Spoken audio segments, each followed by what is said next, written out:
Hello everybody, welcome back to another watercolor tutorial. I am going to be showing you how to paint these really beautiful forest paintings. I just realized that my hole is not aligned because this is supposed to be an ornament.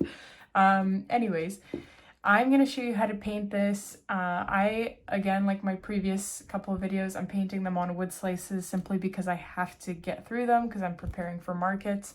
But this is completely replicable on a watercolor piece of paper. So please don't get hung up that, you don't have a wood slice with a watercolor medium painted on it. Just ignore the canvas and just use your watercolor piece of paper. So this is actually really easy, and I'm going to break it down into simple steps so that you guys know what to do.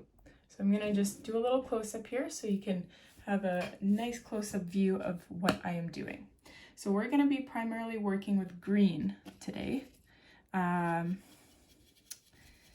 because forests are green. So what we're doing is taking a very, very watered down green, and the kind of green that you're using does not matter. It can be forest green, it can be lime green, it can be like a bluish aqua green. It really doesn't matter because whatever type of green you use, it's still a foresty color, and we just need to lay down the background wash so that it makes it a lot easier for us to apply other details later on. And if you consistently watch my videos, then you will know that I say this often, and you'll have experience with why it's a good idea to do this. So as you saw, I just applied a lot more pigment along the edges of my canvas. And then I just dipped my paintbrush into water, and I'm extending that pigment, but more watered down, up to the rest of my canvas here. So it should look something like this, where this part, like the bottom half of your canvas, is more pigmented, and then the center and the top is just like a gradiented out with water. And if you feel that it's not pigmented enough, you're welcome to add a little bit more just to make it a little darker. The darker that you make it in the first few layers, the easier it's going to be later on, because you won't have to paint as many details to fill in all the white space. So that's okay, I suppose. And you can also go ahead and just add some lines that are coming from the bottom, extending upwards. And because you are doing this while your background is still wet, they are going to fade into the background and not be as prominent. And again, this is just filling white space in. We're just waiting for this to dry. I can see that like the top half is dry, the bottom is still a little bit wet. So I'm gonna just move on to the next layer. So what we're doing now is taking the same green, or it can be a different green, it doesn't really matter. And it's less watered down this time. That's really important. We don't want it as watery because one, it'll bleed into the background and be super faded like our first layer. And two, we want there to be a level of depth that is achieved through darker and darker layers. So I've just grabbed my same green. I'm adding a tiny bit of black to it just to darken it up a tiny bit. And I have switched to my size 1 Winsor & Newton here because I'm going to be painting tall trees. So extending from the bottom all the way upwards. And here I am going to be painting like a pine-like tree.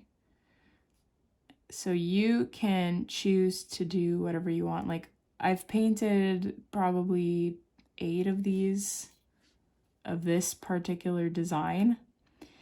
And on each one, it's a little bit different. Like, even if I show you these two, like I just took two random ones. This one has a lot more pine trees on it, whereas this one has more just like straight trees without leaves on it.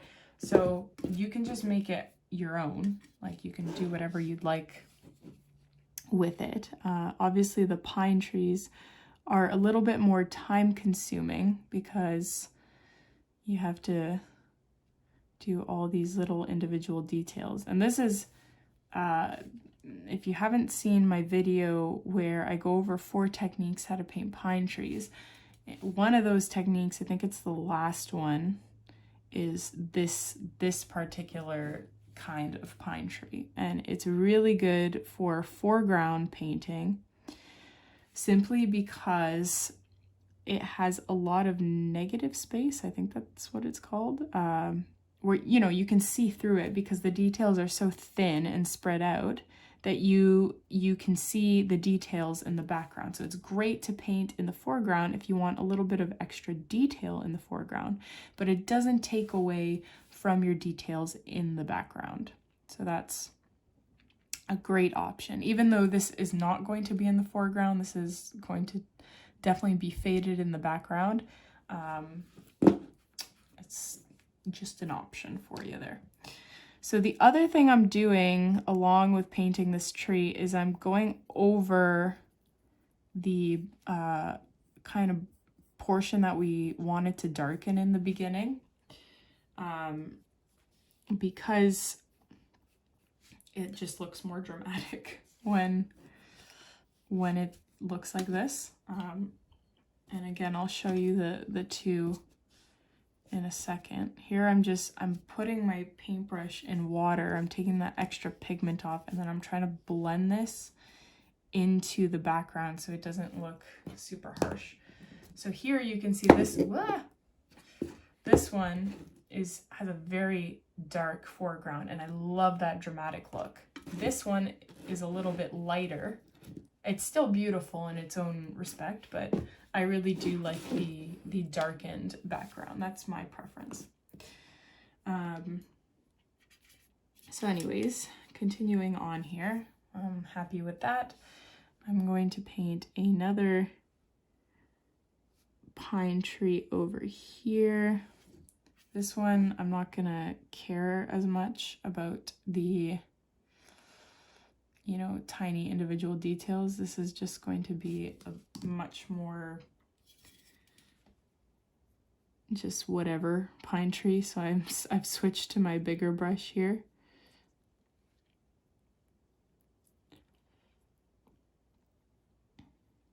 And the reason I don't care so much is because I'm going to try and make that kind of fade into the background. I just want it to take up some space. I want it to fill some of that white space in the background with little to no effort.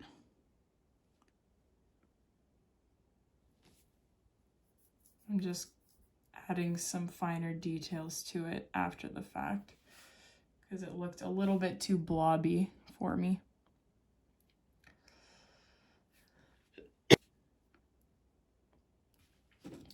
Okay. Sweet. I am okay with that. So as that is drying, we can continue on here. So I'm taking more green. I'm adding some, I don't know what color this is, what kind of green. It's like a bluish green that I'm adding, just because it gives it a little bit more of a pop of color. And I'm going to paint on a tree here. This one is going to have branches that just extend in every which way.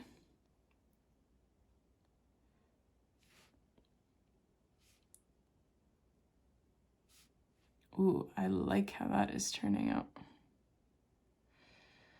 Ooh la la, okay, that's quite nice.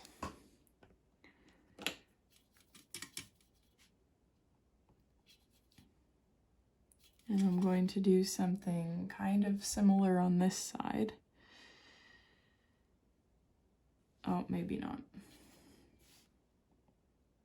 Usually when I paint them straight, they don't look as natural. I always forget to curve them like I did this one, instead of just painting a, like, what tree grows like that?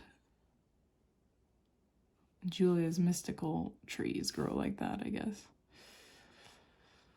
But yeah, I'm just extending the branches. Oops. It's a little thicker than I had intended.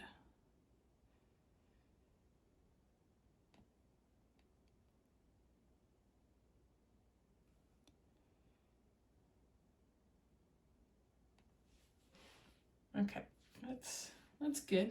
I think I like that. So yeah, we're just continuing on basically doing the same thing over and over and over again. But with each few trees that you paint, you want to add a little bit more black or more pigment and less water. That's also an option for you, because we want the details to be darker and darker and darker. So for this one, I'm going to have my branches sort of sloping downwards, but not too much detail on them. And I like when those really thin branches extend into the white center.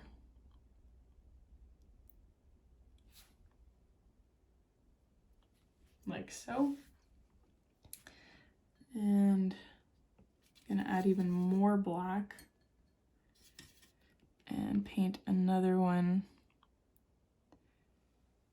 sloping diagonally, kind of like that. Yeah, they don't all have to be straight, by the way.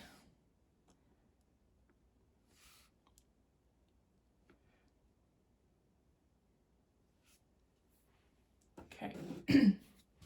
Now what I'm gonna do at this point, because I kind of neglected my foreground, this is where I'm just going to add a little bit of darker color, darker pigment to the bottom, because I wanted to have that dramatic foreground.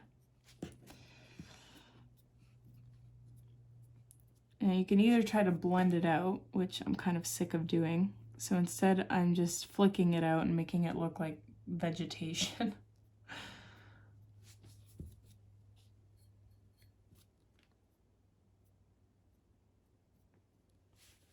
That'll work. That is fine. Okay, good. So now I'm going to start using blacker and blacker pigment.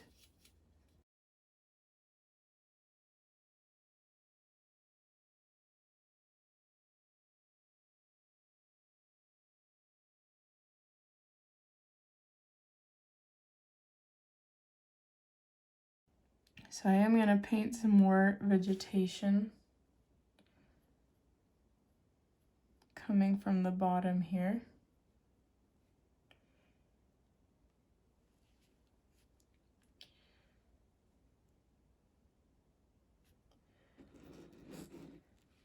Okay, I think I am satisfied with that.